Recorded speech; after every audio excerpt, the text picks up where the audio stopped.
Good morning, everyone, and welcome to our subject, to our class, Art Appreciation. We are now on the module 4, under week 2 still, and our topic for today is the Filipino concept of art. And of course, we have the learning outcomes. We have to discover the Filipino identity through the arts, and we have to apply the Filipino sense of art in the appreciation of art. We have the references, the readings, and the videos to watch. Only in the Philippines. This is an expression of pride in what we feel, our activities, attitudes, and aspirations that are uniquely Filipino. Yet, this is also an expression of frustration and exasperation about systems and situations that we know are corrupt, unjust, or simply not good enough. In today's lesson, we will discover the two sides of the same coin. Both are necessary elements to motivate us in steering our nation into a brighter, peaceful, and just future.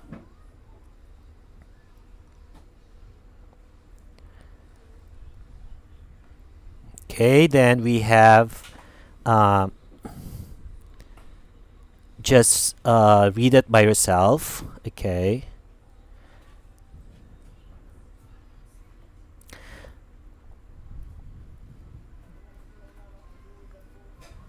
Okay, now let's begin. On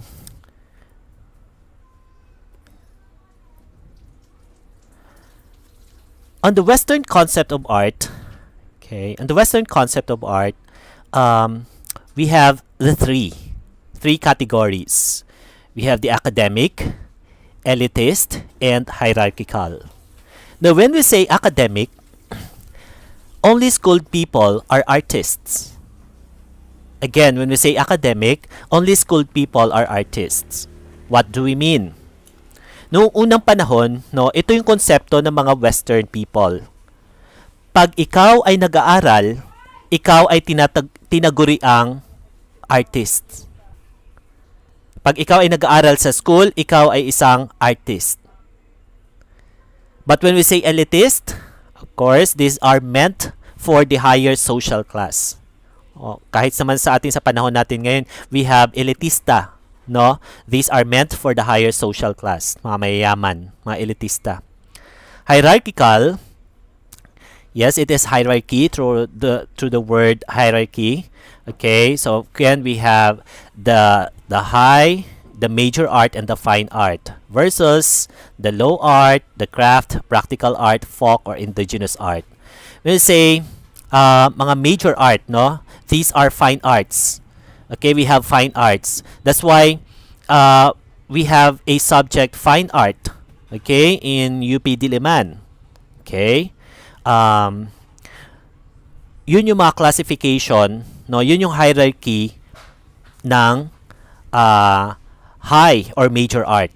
Okay, but when we say low art, ito naman yung kanyang mga categories. Craft, practical art, folk, indigenous. Yan yung mga gawa natin sa yung mga carpentry. Okay? Yung mga carpentry, yung mga gawa ng mga netibo.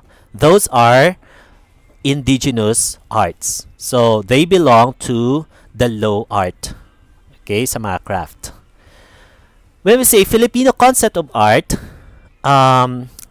it has no such Western distinctions. Okay, parang sabi ko sa inyo kanina, walang pagkakaiba sa Western. Okay? Walang pagkakaiba sa Western. Let's have examples of renowned Filipino artists. Let's begin with Damian Domingo. Okay? Sino nga ba si Damian Domingo? Okay? Damian Domingo, he is the father of the Philippine painting. Okay. By the way, you have the videos to watch, or you have the video to watch regarding Damian Domingo. But as a summary, we have put here the qualifications of Damian Domingo. Okay. Part of it is He founded the first art school in the Philippines, Escuela Dibujo y Pintura, in Tondo, Manila in 1821. And he became a professor and director of the Philippine Art Academy. The academy was closed after his death, producing Filipino artists trained in Western artistic tradition. Bago ka matawag na renowned Filipino artist kasi you have to have good and excellent qualifications. No? So these are the qualifications of Damian Domingo. And again, he is the father of the Philippine painting. You can watch the video for reference. Now these are the obra maestra. No, these are the masterpieces of Damian Domingo. He has Tipos del Pais, or the watercolor of Filipinos in native costumes. Okay, so take a look at his masterpiece. Also, another renowned Filipino artist is Juan Luna from 1857 to 1899. Juan Luna is considered an academic westernized Filipino painter. Okay? Sino nga ba si Juan Luna? Okay? Juan Luna has Bachelor of Arts degree in Ateneo Municipal de Manila, and he enrolled in Academy of Fine Arts in Manila. He went to Europe in 1877 and studied in Escuela de Bellas Artes de San Fernando in Spain. Okay? And he won gold medal in Exposition Nacional de Bellas Artes in 1884 for Espoliarium. Okay, this is his famous painting. Okay? And sikat si Juan Luna sa kanyang issue, no, because he was arrested for murdering his wife and mother-in-law, but he was acquitted on the grounds of crime of passion. Okay, so pinatay niya yung kanyang asawa at yung kanyang mother-in-law. Okay, but was acquitted on the grounds of crime of passion. Perhaps sa selos, no, sa kaya nagawa niya yun. But again, he was acquitted, no, napawalang sala ang kanyang pag-aresto, ang kanyang pag-murder, no, pagpatay sa kanyang asawa at saka sa mother-in-law because of the crime of passion. Okay, so that is Juan Luna. Let's take a look at his painting, Espoliarium, no, in 1884. Okay, so this is the painting of Juan Luna, and it won gold medal in Exposition Nacional in Spain. So the style of his painting is neoclassical. Okay, so take a look at his painting. Okay, I think this explains on the painting. Ito yung kumbaga parang pinahihirapan tayo, no? This is the time of Spaniards colonization, and it illustrates here kung paano pinahihirapan yung mga Pilipino, tayong mga Pilipino na mga Kastila. Also, we have Felix Hidalgo, and his famous painting is Las Virgenes Christiana.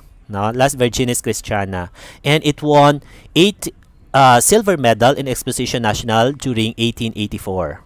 Okay, again, this is the time, or this happened during Spaniards colonization, na kung saan itong mga Spaniards, no, ginagahasa nila or nire-rape nila yung mga kababaihan natin mga Pilipina.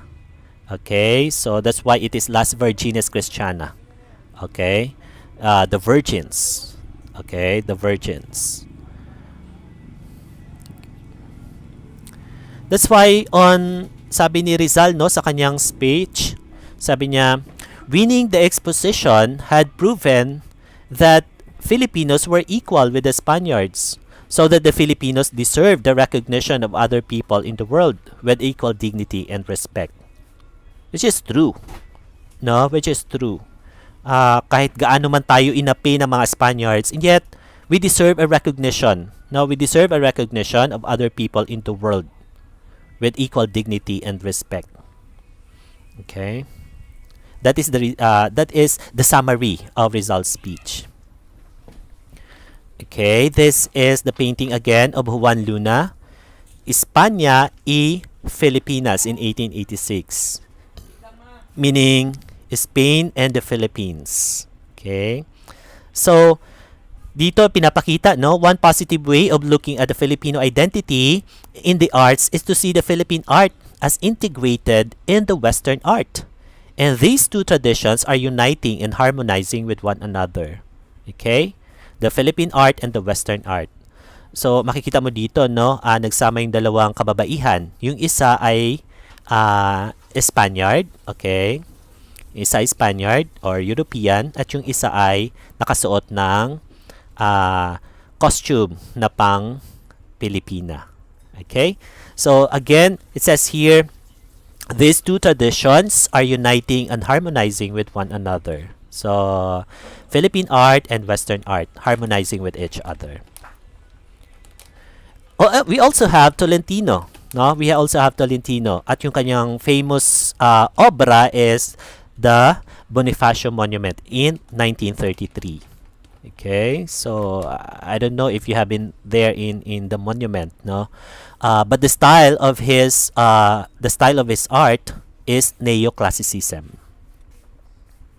We also have Amorsolo, Fernando Amorsolo, no. The style of his art is romantic realism. Okay, romantic realism. Renaissance art, Impressionism. Ito, ipinapakita ni Amorsolo, no, sa Planting Rice. He entitled his painting as Planting Rice. But here, ipinapakita niya yung pagiging romantiko, no? Pagiging romantiko ng mga Pilipino sa pamamagitan ng pagtatanim. We also have Manansala. Manansala is famous on his transparent cubism. Okay? Kuha ito, no, or this is a scene, isang eksena sa isang market, no. That's why pinangalanan niya to. He entitled this painting as Market Scene. But take a look at their dress. Okay, mga kababaihan, no. Yung kanilang kasuotan ay transparent and cube, no. Transparent cubism. That's why the style of his painting is transparent cubism. No, yung kanilang damit, ng kanilang kasuotan ay ma-transparent and at the same time cube, no, para ma-cube. Okay, cubism. That's why it is transparent cubism. Lamarosa, the style of his painting is more on surrealism. Okay, he entitled this painting Ecology Series in 1978. And say surrealism, parang akala mo totoo, no? Mukhang totoo yung painting. Okay, surrealism. Jose Hoya. Okay, Jose Hoya is the Filipino action painter. Okay. Jose Hoya is more on abstract expressionism. Okay. Ito, take a look. Para siyang nagkakarate. No, that's why he entitled this painting Karate. Okay. Gus Albor. Okay. Yung kanya namang Gus Albor is more on the color field painting. Okay, he entitled this as Upward Duality. Now, we have examples of Filipino indigenous arts embedded in our culture. Let's take a look at these. Tinalak. Okay, Tinalak. Tinalak is famous in South Cotabato. Okay, yung Tiboli art. Okay. I don't know, parang yung nakaukit yan sa mga malong. Okay, sa mga malong, no. Tingnan nyo, ang ganda ng pagkakaukit, no. So mga gawa niya yung mga tiboli, no. These are made by the Timoli artist. Okay. Basay, okay, art of colorful mats from Samar Leyte. Okay. Even yung mga banig, no, they have colorful arts. Pastillas. Okay, pastillas. This is the wrapper art of Pampanga and Bulacan. Ang ganda ng pagka-design ng pastillas. Also, Vinta. No? We have the Bajau art in Mindanao. Okay. The Sari Manok design. Okay, the Sari Manok design, which is also famous in Maranao by Maranao artist. Okir, okay, by Maranao Art. Torogan by Maranao Art also in Mindanao. The Brassware Art, okay, in Maranao. The Burnay, the Jars of Ilocos, okay. The Pasiking, the Ifugao Native Backpack. The Lingling O, the Art of the Cordillera Group. And we have Bulol, this is the Igorot art, okay. We have the colorful art of the Parol, okay. These are lanterns made of capiz shells with twinkling light design.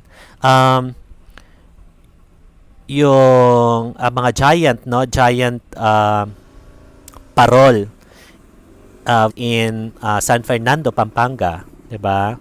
Sometimes nagkakaroon sila ng festival, no, festival.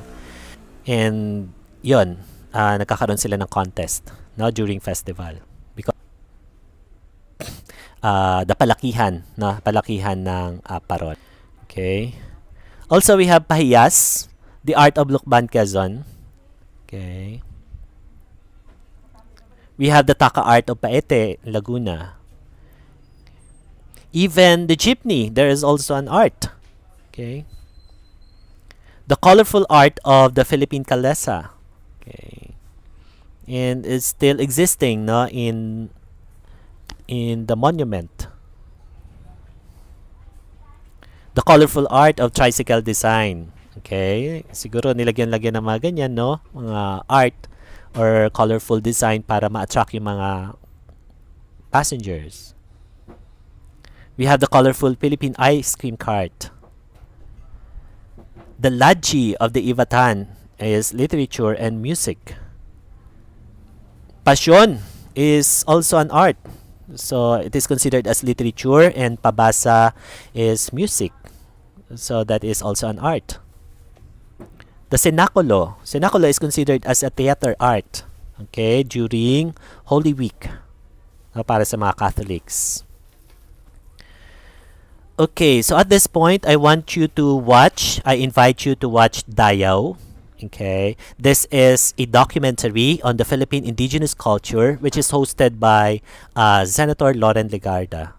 Okay, I invite you to watch Dayaw. Dayaw is a Binisaya word which means good, valuable, superior, or beautiful. Okay, so please watch Dayaw. This is a beautiful documentary by Senator Loren Legarda.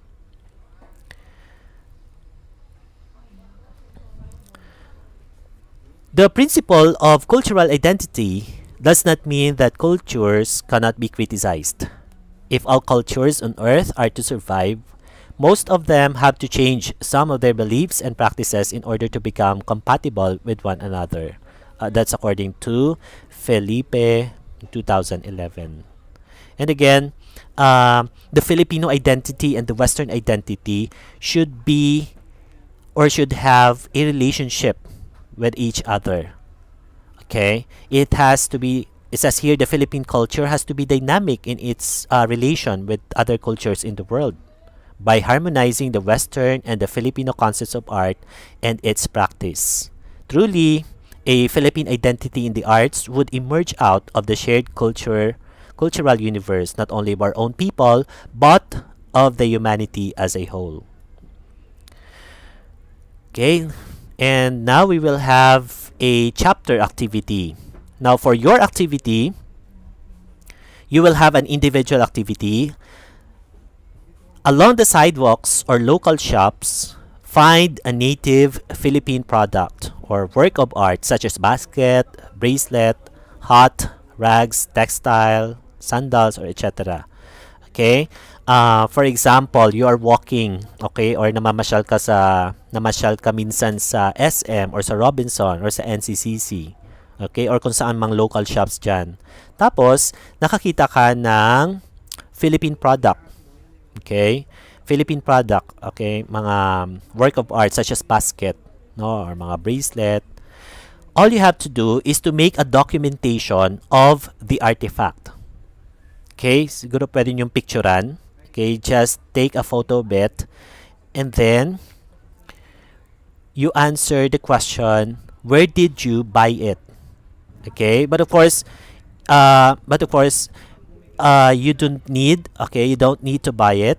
Okay, all you have to do is to make a doc all you have to do is to take a photo of it.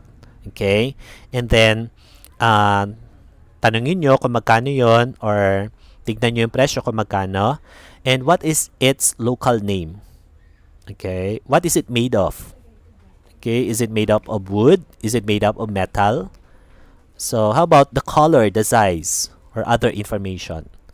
Now you have to write a one paragraph essay answering the question, how does the product or artifact express the Filipino concept of art? Just one paragraph essay. Then use the paper provided for this activity. Okay, you will see the paper. You will see the paper provided, and it's already posted on the Google Classroom.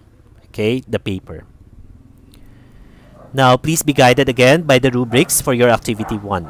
Here are the rubrics.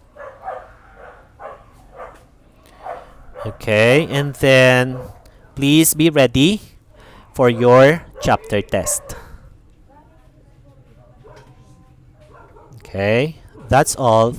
That ends my presentation for this module. Thank you so much.